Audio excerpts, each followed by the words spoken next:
حضور آپ نے فرمایا تھا جمعہ 11 نومبر 2011 میں کہ حضرت مسیح موعود علیہ الصلوۃ والسلام کے ایک الہام تھا 11 کے بعد. اب 11 کے بعد نہیں، بعد 11 جی. اب 2013 میں آپ کے کیا خیالات ہیں؟ اس سے کا مطلب تو نہیں نکلتا تھا کہ 2011 کے بعد. اس کو تو کئی رنگ میں پورا ہو سکتا ہے.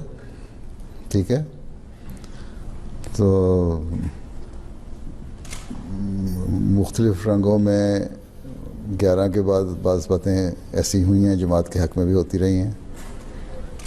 اور 2011 کے بعد جماعت کا اگر اس لحاظ سے دیکھو نا، ہر ایک شروع نہیں ہوتا. اللہ تعالیٰ فرماتا ہے قرآن کریم میں کن فیکون.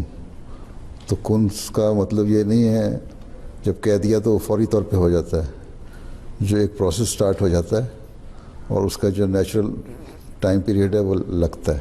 ٹھیک ہے، مثلا ایک بچہ پیدا ہونا ہے تو اس میں اللہ تعالیٰ کی مرضی شامل ہے. تو اس میں اگر کسی کے ہونا ہے تو وہ 9 مہینے پورا لے گا نا. اگر انسان کا ہے یا کسی بعض جانور ہیں اس کو اتنا عرصہ جو بھی نیچرل ایک پروسیس ہے اس میں سے گزرنا پڑتا ہے.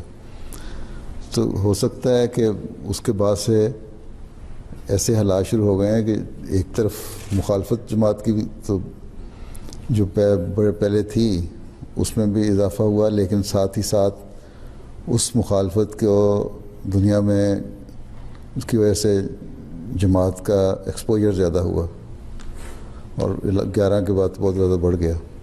ٹھیک ہے، اب امریکہ میں دیکھ لو. اب جس طرح آج سے 2 سال پہلے تم لوگ نہیں سوچ سکتے تھے کتنا ایکسپوجر ہوگا.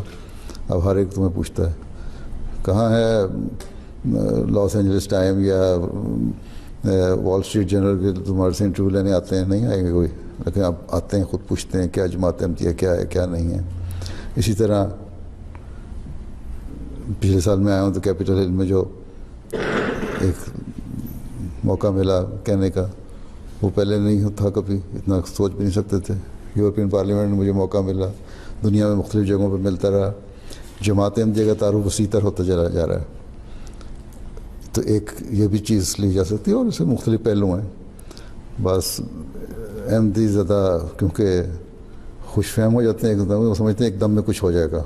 اور اگر ایک دم میں کچھ ہونا ہوگا نا، وہ ایک دم کا مقتضاً کا اگر مطلب کوئی لیتے ہیں تو اس کا مطلب ہوگا کہ تم لوگوں کو پتہ نہیں ہوگا، ایک اچانک ہوگا. اگر تم لوگوں کی سوچوں کے مطابق ایک دم ہو جائے وہ ایک دم نہیں کہلائے گا. ٹھیک.